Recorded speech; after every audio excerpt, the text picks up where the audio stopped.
Ladies and gentlemen, Miguel Dean is about to come on and just blow your mind. This guy has been through so much, just had a journey through life that is unlike any other, and he's going to be sharing with us about how to raise our consciousness and have incredible, powerful, epic relationships that are unlike anything else that we've ever experienced before. So I'm excited, and specifically, I want to talk to you because you're becoming your greatest possible self. You're stepping into your greatness every single day. You're being it now, and you're becoming your GPS. And we're here to support you however we can, whether that's staying tuned to these 12-hour marathons, subscribing to the podcast, whatever it is. Keep plugged in so you can keep growing yourself. And I'm also here to support you in getting your message out to the world. So when you're ready to come on the show as a guest, let's talk. Would love to see if that's a great fit for you. And when you're ready to launch your own platform, your own podcast, let's talk about that too, because I'm here for you to equip you with the knowledge, the skills, the strategies, the systems, automation, all that great stuff, processes that have really helped us to get to where we are today.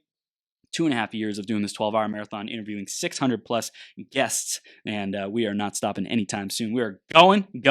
So find me on facebook.com/th3burns, Instagram, I am Millionaire Chris, and email chris@beyourgps.com. Looking forward to hearing from you. Next up is the iTunes review of the week. Let's see who it's by this week. This week it's by Christian Mojaizo.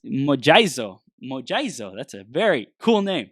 And Christian says, great show. The host, Chris, is awesome. He brings high energy to every show and as a result, makes each episode exciting. He brings very knowledgeable guests to talk about business, but he isn't solely focused on business. He also provides powerful information about how to succeed as a person and become your greatest possible self. I highly recommend this podcast. Thank you so much, Christian. I appreciate you, man. And if you're out there listening, you want to give us a review and get a chance to be shouted out on a future 12-hour live stream marathon, definitely go to beyourgps.com/iTunes or search Greatest Possible Self on the Apple Podcast Store and then subscribe and give us a review and let us know what you love about the show, how we can improve it, what you want to see more of. We appreciate all of it. Thank you so much.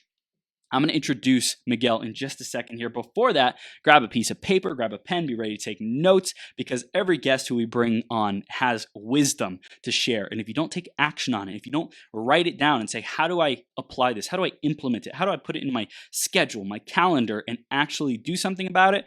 Then it's inspiration. And inspiration is great, but inspiration without execution, without discipline, without action, man, that's just wasted effort, wasted energy, wasted potential. So let's activate and actually execute on this gold Miguel's going to give us. So stay tuned all the way through till the end because there could be one idea that transforms everything for you. Stay tuned. Let's introduce Miguel and then we'll bring him on the screen. Miguel Dean is the author of Bring Him Home, a twin flame love story, which is his true story of a twin flame love affair with an extraordinary woman. From a very challenging start to life, he has traveled an amazing journey to a place where he is now a catalyst for healing, transformation, and balance of the inner masculine and feminine within men and women, which results in healthy, conscious, loving relationships.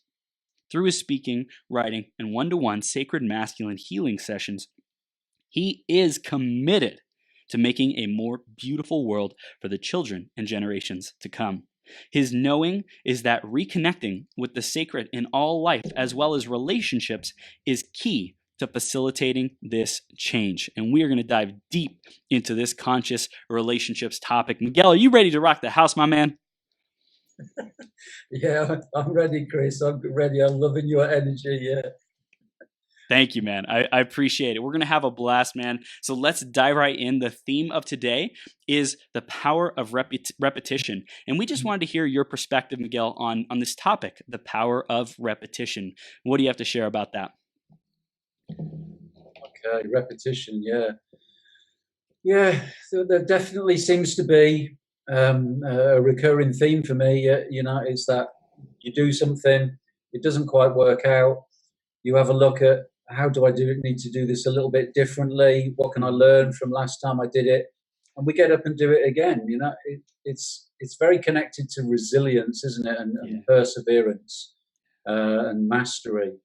And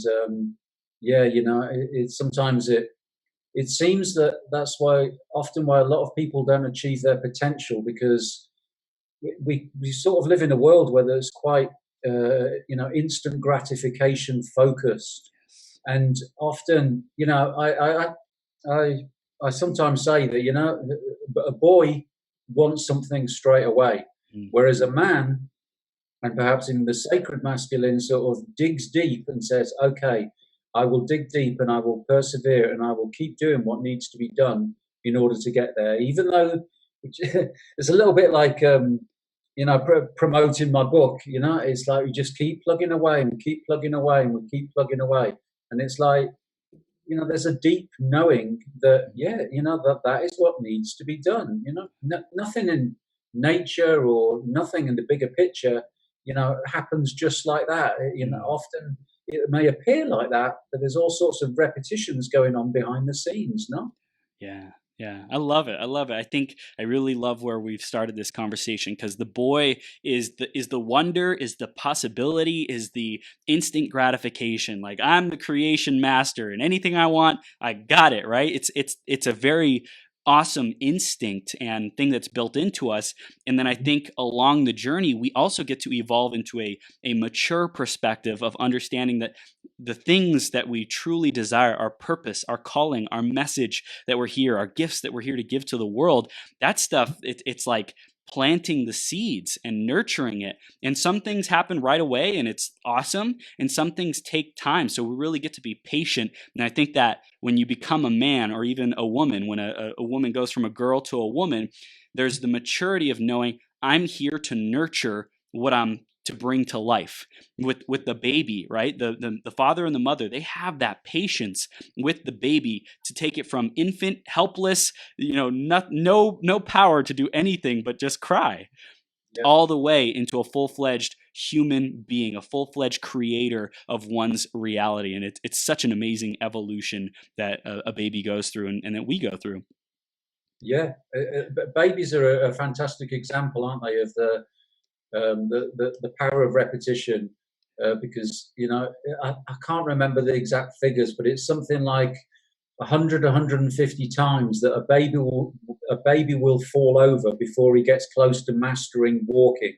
Wow. And if what if we as babies tried it a couple of times and said, "Oh, I give up, I can't do it." I've tried to walk twice and I'm not having it. We'd have a whole population crawling around everywhere.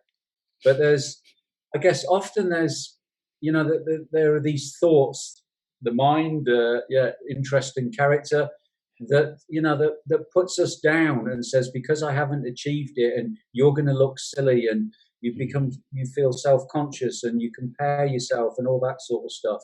But a baby hasn't got that. He's not like, Mhm. oh, I looked after whatever. He's just like, okay, just pick myself back up. Let's have another go. Yeah. And that's what we have to learn to do as adults as well. Just stay focused on what it is, and that because we haven't achieved it the first time, the second time, the third time, even the Mhm. 100th time, it doesn't mean that we're any less. It actually means that we're more because we've stuck with it. That's right. That's right. Yes, I love it, Miguel. This is a beautiful start to the conversation. Let's talk about who you are and what you stand for, what your clients come to you for. I mentioned it a little bit in your intro, but in your own words, why don't you share it with our audience? Okay, who am I? I think that's a deepening question that I think we keep asking that and keep finding layers and layers. Yeah. And at the moment, it feels as if life has invited me to walk the path of what I call the sacred masculine, Mm. which is a kind of new type of masculinity, a different way of different ideas of different concepts of what it is to be a man. Mm. Because it seems to me that when we look around the world, the results of patriarchy and lots of male leaders, I kind of feel that perhaps we could have done a better job and we could be in a slightly different place now Yeah. than we actually are. So my path of the sacred masculine is something that I just, to begin with, I was always very focused on doing my inner work. As you mentioned in my intro, I had a challenging start to life. My mom died when I was young, and there wasn't a lot of love around in my home. My stepmom was pretty angry and Mm. quite violent and stuff. So it was just like living in this kind of fearful place. And so once I'd gone through wild years, shall we say, where I just went right off the tracks, and I ended up living on the road and drugs, crime, violence, and just kind of like really hit rock bottom. But once I came out of that, inspired by the birth of my son, I began to be very aware that, okay, you've got some serious wounds here that are dictating your behavior.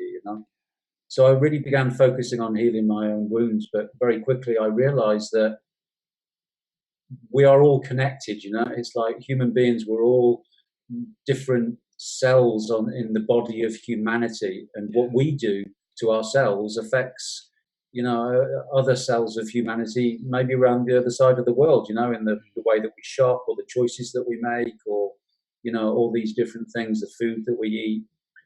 So I realized quite quickly that I can't heal myself in isolation. That has to be come in conjunction with service and contribution to the world. And the more that I can help and raise others up, the more it catalyzes my own healing and my own growth and my own, greatest possible self. Yeah. So that's kind of like my journey in a nutshell. But the work that I do, apart from writing, books like this one, let me hold it up there, because my publisher will never forgive me if I forget to hold it up. As well as writing, because it's all the same kind of theme that weaves together. But what seems to have happened in this journey of my own self-healing is that I realized that we have this inner feminine and masculine inside us, which I call the divine twin flame. Yeah. And to a large extent, the whole of life is this dance between the feminine and the masculine. And I'm not just referring to gender-wise towards man and woman. I'm talking about the yin and yang, the anima, the animus. And what happened for me, kind of by chance, through a twin flame encounter with this awesome woman, she really helped me catalyze and heal that inner divine feminine. Because I was always looking outside to woman to heal me, to complete me, to make me feel worthy and all this. Yeah. Till life that just wasn't working, and then I was forced to look inside, and this woman was just this amazing mirror that forced me to look inside. So there became about this inner marriage, this strength between the masculine aspects of myself and the feminine aspect, which had been very wounded for a long time. And then that just seemed to give me the ability. I've been walking this road of healing about 20 years. So by the time I got to this place, and I've been empowering people, homeless people for a while, disadvantaged youth, and then, always moving and changing, to this place where it was like, okay, well, if this has happened within you, you now have walked this path. So you have the tools, you have the awareness, you know what it takes to help others integrate the masculine and feminine within themselves. Because until that is healed to a certain extent and reasonably healthy, we will always have challenging and negative relationships in the world, because our inner divine twin flame, masculine and feminine, is kind of reflected by the relationships we have with men and women. And it seems to me that positive, loving relationships, conscious relationships, is kind of the foundation of transforming the world, really. If we get that right, if children are born from loving parents and they're raised in love, then wow, we turn things around so quickly. Everything gets turned around, instead of this separate, all these people, these little boys in men's bodies that are running governments and leading big organizations. We have conscious, whole, healthy individuals that are living from a sacred place, from an interconnectedness of life, rather than a what's in it for me, or seeing everything through the lens of the wounded inner child, or father and mother wounds. Wow. I hear that especially young men have put up these walls to protect themselves. And so they show up on the outside, like with the wall, with the facade, with the mask of being a grown man, having their life together, having success, or whatever their pursuit is. But deep down inside, they still are not integrated with the healed, empowered little boy. So that little boy is running the show, and running it out of fear. And that's causing all these consequences that we could potentially be seeing in our environment, in our government, in our world today, because what's running the show is someone who's the 6-year-old or whatever, who's afraid of getting hurt again, who's afraid of. So I think it's really powerful, man. Yeah, thank you, Chris. Thank you. Yeah, it is. It's beautiful work to be involved with, and it seems that, yeah, particularly men. I mean, for the most part, it's women that I'm working with at the moment, and it's around healing their inner masculine, Yeah. because we know that there are a lot of deep wounds, within woman, because man, patriarchy has abused his power in many ways, and is still doing that. Mm. And so there are a lot of deep wounds within women and around, so it's kind of like, oh, men are not to be trusted, and men, Mm. you don't quite know where you are with them, they're only after one thing and all this stuff. Mm. But in doing that, they have pushed away the masculine within themselves. Yeah. So they're not complete, they're rejecting an aspect of themselves. Mm. And the men, of course, it's not black and white, but often with the men that I'm working with, we've been brought up in this culture of big boys don't cry. And that men, a lot of the journey is this journey from the head back to the heart and back to actually feeling. And that when our heart and our head work in alignment, then we are operating from a more whole perspective as well, and the mind is often, sort of categorized as, the more masculine aspect of us, and the heart is the more feminine, the more emotion and feeling centered.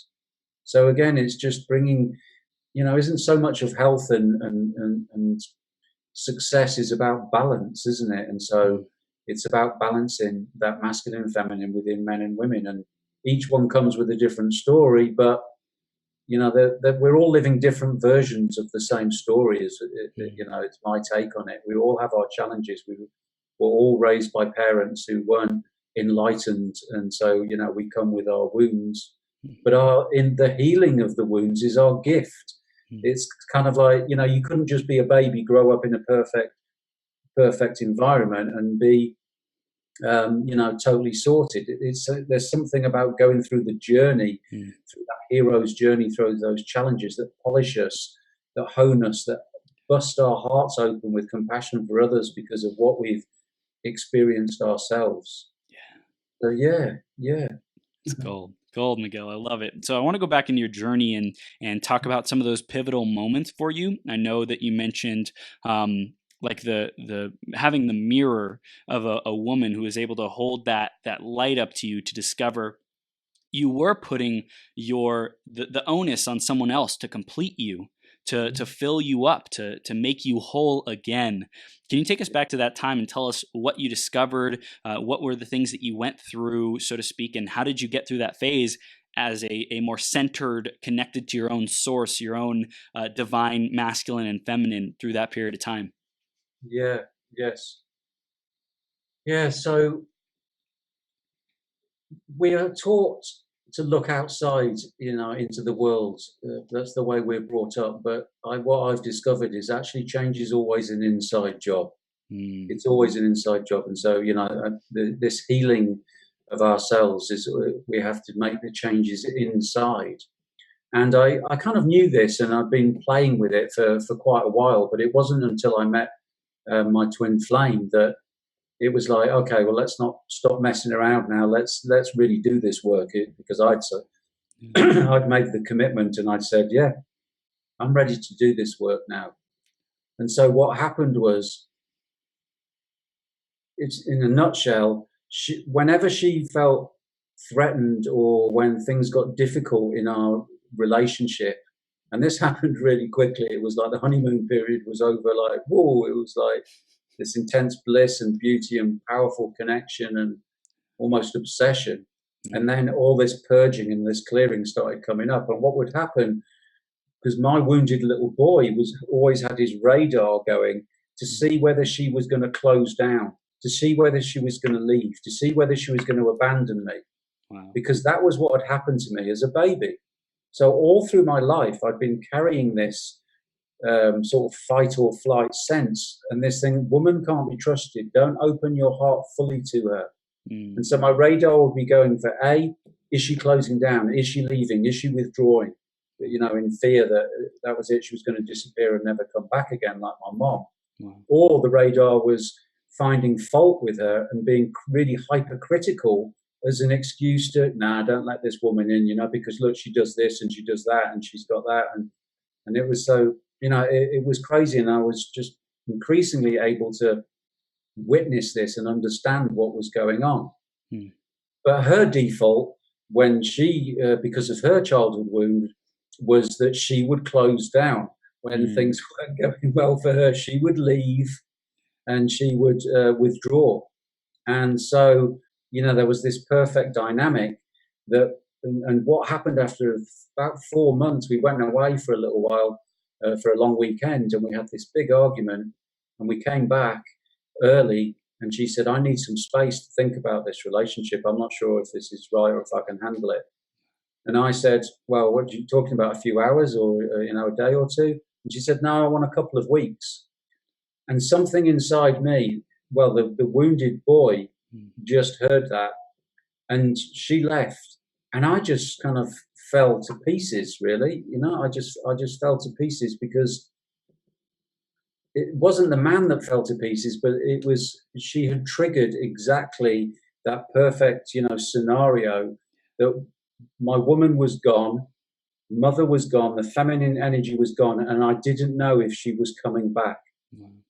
And so this launched me into this kind of like trauma episode, which kind of lasted for 8 days, because after 8 days she got back in touch with me, and we moved forward. At the beginning of those 8 days, it was just so intense, and gradually, bit by bit, I began to have this internal conversation. The man in me was going, hey, your girlfriend just needs a bit of space. It's okay if she comes back, then that's great. If she's not, then that's how it's meant to be. Whereas the little boy was just, what it's like when you're emotional and you can't see things clearly. He was in so much pain. I couldn't eat properly. I couldn't sleep. I just had all this nausea and these aches in my solar plexus, in my heart, in my belly. And in the past, when similar things had happened, I'd always avoided it a little bit. I got busy. My younger days, I'd get stoned. I'd work harder. I'd do anything not to feel what it was that I needed to feel. But this time I said, no, I'm not going anywhere. I will stay and I will feel whatever needs to be felt, because I had this image of, it was like this reservoir of pain that had been inside me all this time from my childhood. Yeah. That just needed purging, just needed siphoning off, And how did you purge it? How did you process that? Yeah. For the most part, it was just staying with it. There's a Rumi line, the Sufi mystic poet. He says, the wound is the place where the light enters you. And I was kind of like repeating that like a mantra. And, I have enough self-awareness to just keep bringing my awareness back to the sensation of the emotions, because actually emotions are just a sensation in the body, aren't they? They're just a vibration, a hum, an ache, a dull pain or something. It's only when our mind gets involved that it gets perpetuated, because it's like, oh, you shouldn't be feeling this, or there's a problem with you, or you're not a man, you need to man up, or you should have got over this by now, or this is never going to end. Once we can bring our awareness just to the sensation, it passes reasonably quickly. As I stayed with it and just felt the pain and didn't distract myself, it began to get gradually less. And that was when, the voice of the man could begin to be heard and just calm the little boy down and say, hey, look, this is okay. This is okay. So I just, there was no magic formula. It was just that awareness. And I did it, I did some stuff. I just felt compelled that I needed to go to the grave of my mother. Wow. I didn't actually know where she was buried. It was all kind of, when she'd gone, it was all just sort of not spoken about and stuff. So I kind of did a bit of an initiation, a bit of a, retreat. I just found her grave and, drove until I got there and just kind of said goodbye to her properly and just sort of just talked to my little boy really and kind of said, hey, look, it's okay. Your mom's always, this is where her body is, but she's always in your heart and you're safe now, it's done. that is done, and you survived it, and you were so brave, and just that being kind to yourself, just it was a real invitation to just really begin to love all those aspects of myself. Yeah. And I also hear that something people might be doing, consciously or unconsciously, is avoiding the pain, stuffing it back down. That even when you said, big boys or men don't cry, right? I think that there's a similar thing for women too, in that, hey, you got to keep it all together. You got to take care of the family. You got to, keep your composure. I don't know what the phrases are, but I think that both sides have this ethos, this mindset where it has to be repressed. It can't be shared in a authentic way. It can't be felt. It can't be allowed. It's like, no negative emotions, no heartbreak, no shame, no guilt. Stuff it down. And a lot of people do that through shopping, through drugs and alcohol, through other numbing things, addictions. And I Yeah, think it's important that we can be aware. Hey, just sit with it. Breathe through it. What does it feel like? And yeah. just be present in your body. Don't go try to do something, watch TV, scroll through social media, but just be there with it and sit with it. I think that's powerful. Yeah, it's incredibly powerful. It's so simple, but it is incredibly powerful. And often, we look for all these complicated. We overcomplicate it. If you could just have the courage to just feel it, But you see what I mean. I don't believe. The further I go through my life, the more I kind of let go of the whole duality thing, and all the judgments and stuff. Mm, And that's part of my ongoing practice. mm, I don't really see that there are negative emotions. We've labeled a load of emotions negative, and we've put yeah, them over there and gone, whatever you do, don't experience those, yeah, and we'll give you a load of strategies, like you say, addictions and so on, yeah. to actually avoid them. But those emotions are all signposts. Mm, Everything in these incredible human bodies, these minds, was designed by a master creator, and it all has its perfect use. It's all yeah. there for a reason, you know. Apart from men's nipples, obviously. I mean, that's obviously a real exception to the rule. But negative emotions, there aren't any negative emotions. They're Mm, signposts there to steer us away. From if you're feeling something intensely, then it's like, okay, I need it. Life is saying that there's a simplified way for me is that it's not in alignment with the truth of who you are. If mm, you're feeling that emotion, and at the same time there may be some a degree of, okay, I need to feel this and just let it go. As long as I'm not perpetuating it, mm, it's something from the past. yeah. They happen for a reason, don't they?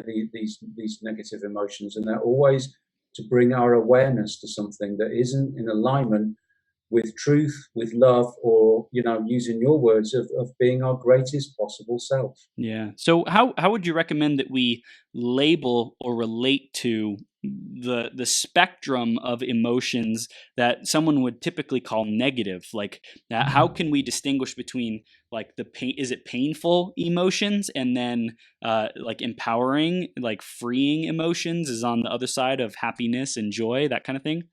Yeah, it's a good question. It's a good question, and the closest I've come to some clarification around that is just talking about the negative emotions as the uncomfortable ones. Mm, okay. Yeah. And just so I guess by default, then we have the comfortable ones and the uncomfortable ones. But yeah, the uncomfortable ones are uncomfortable because they're saying, the things that bring us the comfortable emotions is life saying, yeah, you're on track. This is in Mm, alignment with what you're meant to be doing, why you're here. And the uncomfortable emotions are, it's like that. I don't know if we used to play a game, hot and cold when you're little, and you'd say, "Yo, hot, hot, hot." You're getting hotter. yes. You're getting hot. You're getting closer to it. The emotions are like that. They just Mm. say, "No, no, no, no, no. Don't go there. Don't go there. Do something different. Do something different. Think different. Believe different. Behave different."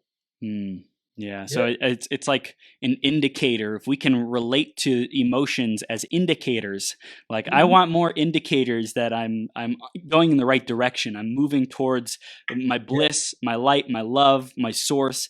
Yeah, I'm becoming more aware of the indicators, the emotions that are showing me I'm moving away from that. I'm not in alignment with my source, with love and my purpose. I think that yeah, just to zoom out when we're feeling the emotions and be able to reframe them and say, hey, this is yeah, an indicator. It's not right or wrong.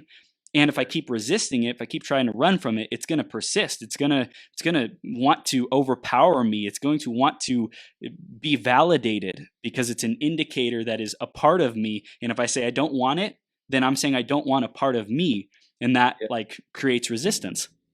Absolutely, yeah, yeah. That pushing aspects of ourself away. Yeah, yeah, totally, totally. It's it's a bit like where we started off when we were talking about the power of repetition, Hmm. because you could have two people, because it's not to say that you're going to feel that emotion straight away, but the degree of the emotions that you feel is dependent on the thoughts. Hmm. Is it not? Usually, it's the mind. You have a thought that generates an emotion. So Right. if you don't like the emotion, change the thought or change the behavior, change the action. Hmm. So you can have two people that are persevering, that are repeating something in order to get somewhere.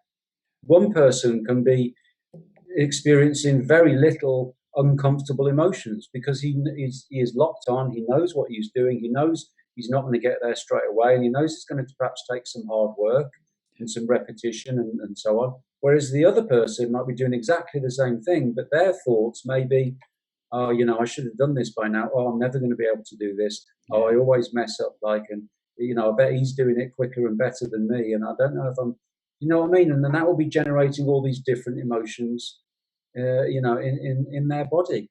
Hmm. So, we have a massive choice.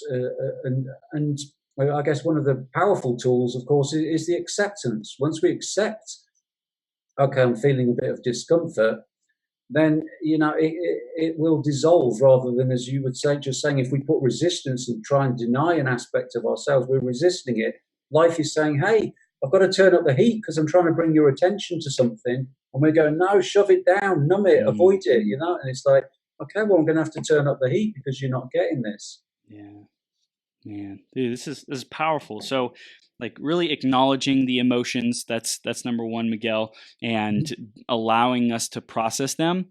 That was your journey of being able to accept and embrace the indicator, the emotions that are uncomfortable, as well as the indicators of the emotions that are more pleasurable. And neither one is right or wrong. And we get to choose. We're the creator. We say, hey, what do I want more of? What am I committed to creating more of in this journey? What feels good for me?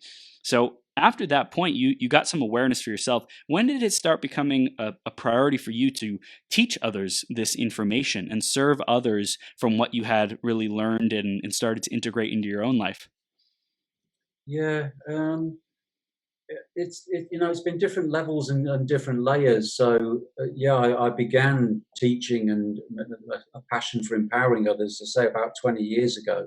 Hmm. But it all came to a whole different level.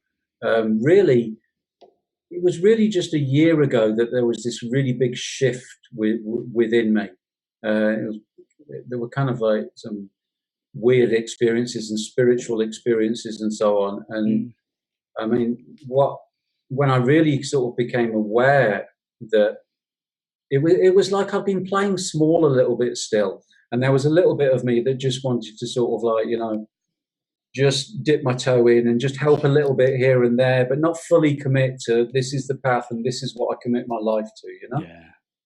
But life, yeah, I was at a conference, a goddess conference, this really powerful conference in Glastonbury last summer, and yeah, it just felt like it's like I was just in an altered state of consciousness the whole time that I was there. Kind of as Hmm. soon as I arrived, and when I came back, I started writing poetry. This sacred masculine poetry started coming through me, and it was just like this creativity. It's like I was unblocked, and Hmm. and that coincided. I probably should have said with what I thought was the end of my twin flame relationship. So we'd gone our separate ways. We parted very amicably. I go to this conference. All this spiritual stuff happens. I come back. I start writing, and then when I was sharing it on social media, I was getting all this feedback and people saying, I've been having this real kind of kundalini experiences and energetic experiences from your videos or from your poems, and Wow. all this like really weird stuff's going on. And I was kind of like going, "Whoa, well, I'm not sure what that's all about." do my words, do my gifts, does my creation have that power? Oh my goodness. Yeah, it was really like that. It was like Yeah, that for a yeah. while, and it was like it was there was still this playing small, and people started saying using the word sacred masculine, and I kind of kept looking behind me, going, "Who are you talking about?" Pointing at you, and I was kind of, and it took a while for me to say, "Okay, yeah, that this is happening. Mm, Yeah, I have been on this journey. Yeah, I am committed to to my own healing and to creating a more beautiful world for the children and the generations to come. And I have a deep reverence for everything feminine, for the divine feminine, because mm, it seemed that that was one of the gifts from the death of my mother. I mm. tasted that mother divine feminine energy, and then it was gone. And that kind of set me on this journey to find that and reconnect with that and honor that. So I just wanted to ask real quick: can we make a distinction for the listeners? How does someone know if they need to work on their divine masculine or their divine feminine? Mm. Yeah, I mean, if you think of the yin yang symbol, they're both kind of present within each other, and it's not a clear black and white thing. Hmm. But the feminine aspects are usually more around sort of the receptivity, openness, Mm, loving, the tenderness. It's kind of like quite an opening. I've probably got a few things written down here because I always forget some of the important things. Yeah, the honouring of feelings and the tenderness and the sometimes it's like about think of your ideal mother and how can you be that mother to yourself? What would be the ideal mother? mm, That is about the ideal sort of like feminine, oh, creating that feminine, becoming that mother to ourselves. And so taking care of you, nourishing you, being looked after, being safe, being loving. And the masculine is probably more, it's more active, it's more pushing out there, yeah. and it's more speaking your truth, and it's more about boundaries, and it's more about integrity, and it's more about walking your talk and pushing forward more the sort of repetition and so on. Wow. But I think it's important to just re-say this isn't about man and woman. When we're talking about masculine and feminine in this context, it's not to say that a woman is passive or that passive is any less, because actually we live in a society where space and non-doing are undervalued. And if you think of an Yes. orchestra or a symphony, it's the spaces between the notes that make it just as beautiful, that make the piece of music beautiful. Mm, And so the feminine has been denigrated and has been, sort of like become second class quality. So it's like it's almost like we need to raise those up and acknowledge those a little bit, and maybe mm, slow down and just ease off a little bit on the do. mm. Especially when your GPS isn't working properly. Like, you know what I mean? Yeah, this is great. In your perspective, the feeling of unworthiness or not enoughness, is that central to either one of the energies, masculine or feminine, or is it pretty much Mm. equal in your opinion? Yeah, it seems to underpin pretty much everything, isn't it? And, you probably find with the clients that you work with, and every client I've ever worked with, really the lowest common denominator is I am not enough. Yeah, I'm unworthy of love. yeah. Um, but just on slightly up from the layer of that Mhm. is, it's invariably the masculine or feminine wounds are connected to our mothering and our fathering. Mm, Because they are the first templates that we have of what the masculine is like or what the feminine is like. And mm, then sometimes it's like, I had a conversation, I was working with a woman and she was raped when she was a young woman. And we mm, were focusing on that for a couple of sessions before I realized that rape and that violation by man was just a kind of playing out of what had already been seeded in the relationship with her father. wow. Not that there was sexual abuse or anything, but it was this kind of overstepping of boundaries and violation and Mm, and this sort of stuff. So sometimes we think, oh, it's our last relationship, or our, that's causing the problems or whatever. But our relationships with men or women are nearly always, well, yeah, they're always to a certain degree, affected by the relationship that we had with our parents. Yeah. Yeah. This is powerful. I want to dive into the conversation about twin flames and why that became essential for you to share this message, to live your purpose, and even write a book about it. Like, tell us a little bit more about when twin flame and that whole relationship and what that means. When did that become really important for you? Yeah, thanks, Chris. Good questions. I like your questions. They're good. The twin flame thing was halfway through my twin flame relationship. I remember watching a video. I'd heard about it and stuff, and I'd always thought, I'm a spiritual kind of person, but I'm pretty grounded in my spirituality, Yeah, yeah.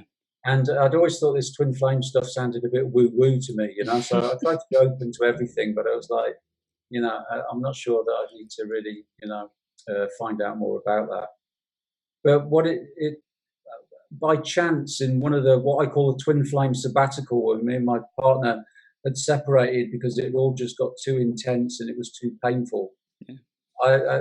I happened to come up to, I think maybe somebody sent me something on social media, this article about the different aspects of a twin flame relationship, and I was, starting from a skeptical place. I was just like, oh my goodness, that is exactly what's been happening. That's exactly what's been going on. And in essence, I think a twin. I think anybody. You see, I don't believe that there's this stuff about, and this is just my way of looking at it. Yeah. That people talk about that your twin flame is a soul that's been cut in half, and and your feminine aspect, you have to find them to make yourself whole.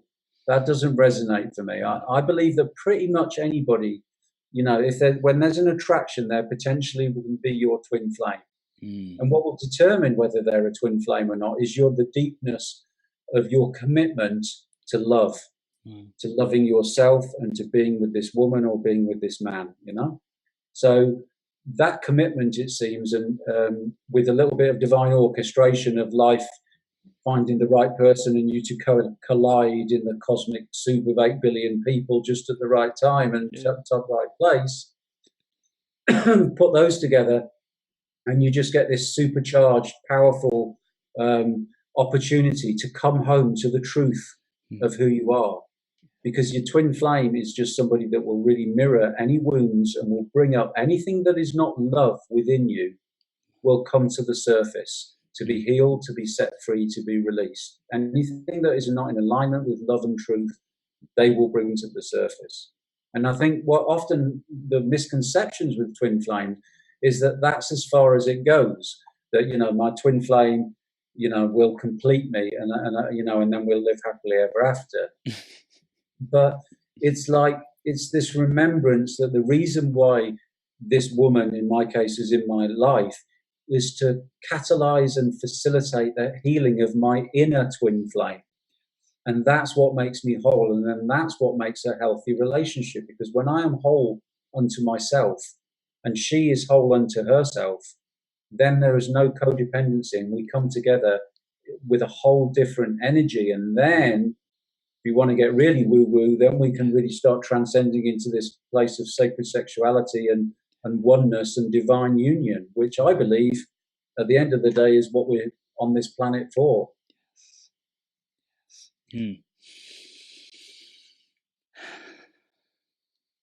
It's beautiful to feel that, to feel into that, to trust that, to have faith that that's why we're here. I believe that. The other people in the audience, you are entitled to your own beliefs, your own paradigm, wherever you feel that we are going.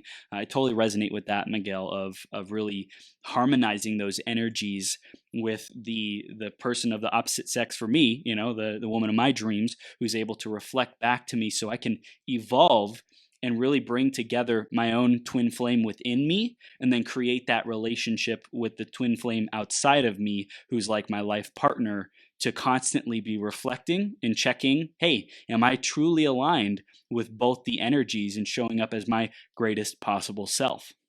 Yes. yeah, absolutely. And it's, yeah, it's lovely. It's really lovely to, and thank you for saying what you just said. And I can, yeah, I can feel you feeling that. And yeah, that, because there was a little bit, we spoke briefly before. We don't know each other too well, and so on. And there was a little bit of me was like, I wonder how deep I can go with Chris, and do I need to hold back on certain stuff? But increasingly, what I'm hearing for me, and this is part of the sacred masculine, is that I speak my truth. I Yes. will speak my truth, and it's just my truth, and if it's the sum of my experiences, and I'm not trying to push it down anybody's throat Mm. or say this is how it is. It resonates for me, and it feels real for me, and it just increasingly, there is more and more evidence that it resonates for other people, and that people that I work with are more at peace afterwards. So it's like there's something going on here. So maybe it's just a story, but at the same time, the whole world is made up of stories, and this story works. And plus, there's a little bit of an aside as well, isn't there? Pretty much all the great mystics and teachers and spiritual gurus are all pointing at the same thing as well. So I can't take full credit for having discovered this all by myself. Right, right. And I think that we're in a time where information is so rapidly being exchanged and spread around the world. What a beautiful time it is to be a teacher, to be a communicator, to be a conduit, to Mm, remind people who mm, they really are, to remind people, hey, connect back to your soul, back to your source, so that you can be your greatest possible self. And we are blessed with the opportunity to remove ourselves and our own judgments about ourselves and our voice and our message, so that the channel is clear, so that people can be healed or heal themselves, so to speak. And I know that's like along the lines of why you wrote your book and what it's out to do. So can you tell us a little bit more about your book and why you wrote it in your own words? mm. Thank you. Thank you. Yeah. I wrote it because I couldn't not write it. As soon Mm. as the idea arrived, it is my third book, and I hadn't written a book for quite a while. And yeah, it was, my twin flame and I had separated. It was one of our twin flame sabbaticals, and it Mm. was like, I need to write this story. I need to share this. I've discovered the great power in vulnerability, in Mm. just sharing my own story. Different versions of it, different aspects of it, and how powerful that is, because it just makes other people sort of go, oh, it's not just me. We don't have to wear this mask of, oh, I'm so sorted, and we keep all the messy bits hidden, and don't let anybody know about the bits where we're struggling. Mm. So I knew that I needed to share it, and I knew I can only ever write from the heart and just tell the story just as it was. But there was a little bit of me that was in there. It was a kickback at 50 Shades of Grey. There was a little bit of, how can don't know, I forget the author, but forgive me, but how can trash like that sell so many copies? There needs to be a conscious, what people need to know a little bit more about what conscious relationships are about, and the purpose of relationship, and Mm. sacred sexuality, and the awakening of Kundalini, and the divine dance of the masculine and feminine. Mm. And of course, there was this little voice in my head going, "Who do you think you are, Miguel? I mean, you know, you can't do that," and Mm. blah blah blah. But I know enough to just push through that. Yeah. And so, yeah, I just sat down and just started writing, knowing that the world was ready for this story, because in some ways it seems as if the divine feminine woman has woken up before man. The story of Sleeping Beauty, I just recently discovered the origins of the story is actually that it is the woman that kisses the man awake because he's fallen into a deep sleep. It's from the Babylonian myth of Tammuz. Wow. And actually, that's what was coming to me. It was like, the woman has kissed man awake, and this was what was happening for me. My twin flame was hearing voices, hearing the divine speaking to her, saying, "Bring him home." That's why the book is called bring him Bring him home, because home. that was what she heard. Wow. And then as I began to talk about this with other people, I found that other women had had similar experiences where, in relation to their partners, they had heard the voice, bring him home. And I began to see, as I have done with all of my life, that my life is just a little microcosm of what is happening in the macrocosm. And if this is happening for me, this woman kissing man awake and asking him to, step back into his power, to come home, to raise his consciousness, to remember how sacred life is, then it's happening on a bigger scale. And so it was just this sense of, okay, well, I need to share this story because this will be a seed, and it is part of what is happening. I am living this myth of the real Sleeping Beauty, and I can't not share it. I can't not. It's incredible. This is beautiful, Miguel. I want to talk about who should read the book and what is in it. What will people get when they do read it? Yeah. So it's for men and for women. Okay. It's, I think it's unusual in one way because it is a love story written by a man, and it's very much from my perspective, although it's written in the third person. It's all true, everything that's in there, and even all the really weird stuff that you think, oh my God, surely that couldn't have happened. Like, it all did happen.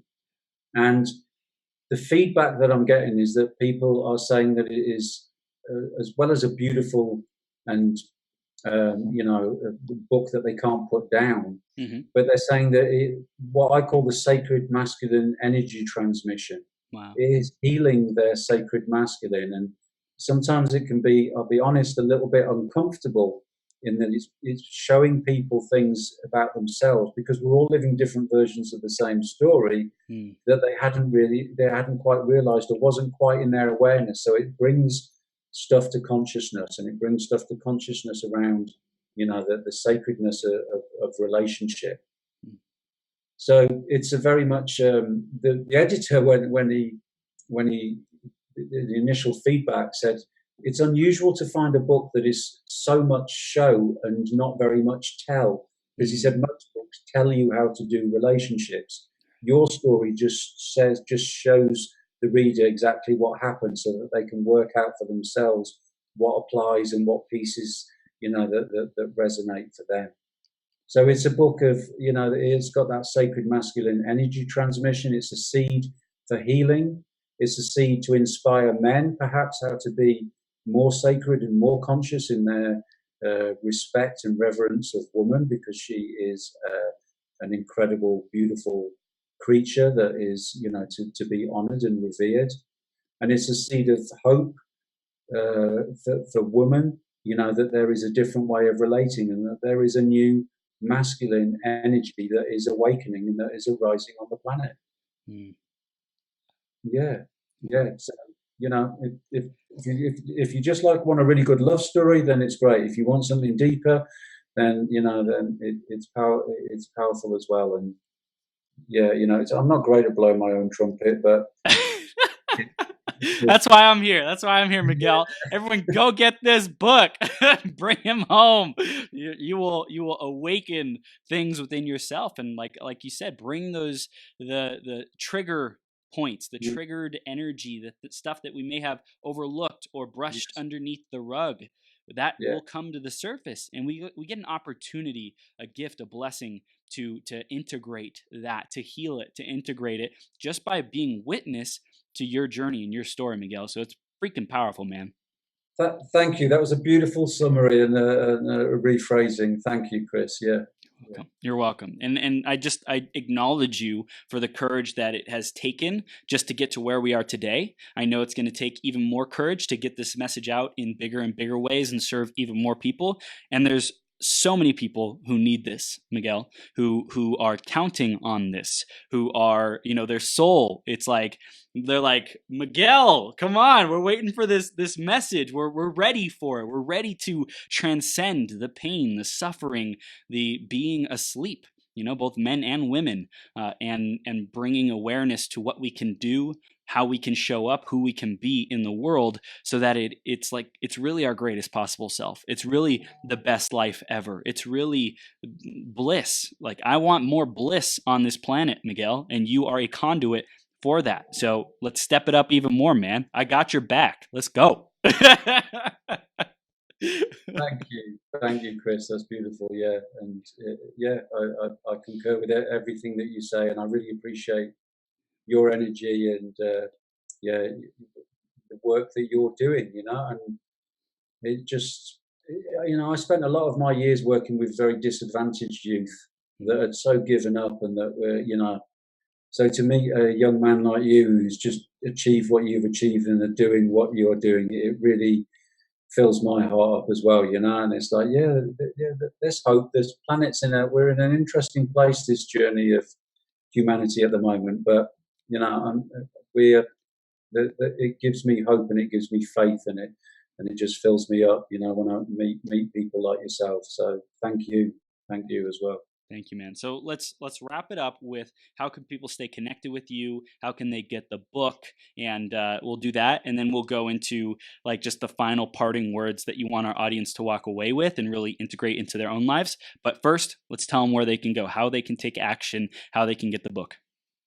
Okay, so the book is no surprise. Bring Him Home is available on Amazon, Amazon.com, Amazon.uk. Barnes and Noble. You could, order it from most bookshops. If you particularly want a signed, personalised copy, then you have to go to my website where you can purchase it, and I'll get that out to you. My website is just www.migueldean.net. So it's nice and simple. Do have a look on there and have a rummage around and check out my one-to-one sessions if you feel that maybe you'd like to try a session and see with help with that integration of that feminine and masculine twin flame energy. And I'm pretty big on Facebook. I'm not a great big social media person. I've got a YouTube channel that you can find, Miguel Dean, Sacred Masculine Author. And Facebook, it's my professional page is Miguel Dean, Sacred Masculine. So any of those means of connecting and getting a copy of the book. It's in Kindle version. We haven't quite got around to doing the audio version yet, but there's the paperback or the ebook. And I would be, I'm honoured and humbled by everybody that whenever anybody buys a book, it just always feels for me like there's another little seed that has gone out there. There's another seed that will be, that will grow and spread, and hopefully people will talk about it to other people. And that's how we change the world, isn't it? One little seed at a time, and we all plant in our different seeds in our different ways.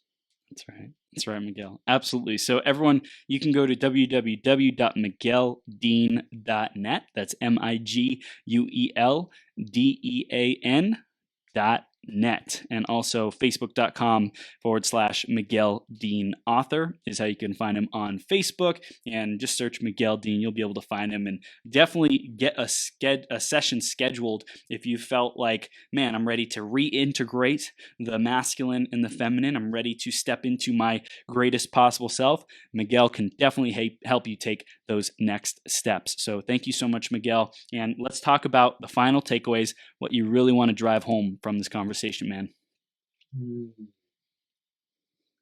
What I'd like to, my final words is that we are all so much more powerful than we've been led to believe by our, human stories. And we can create, heaven here on earth.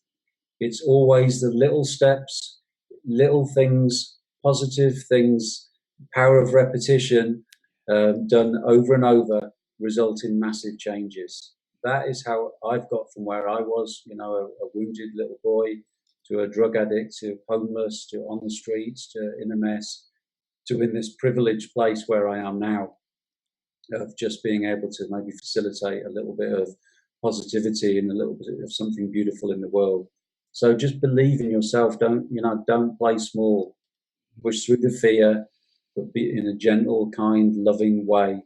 And you can do anything that you want, especially when it is alignment with the betterment and the well-being and the love of the collective.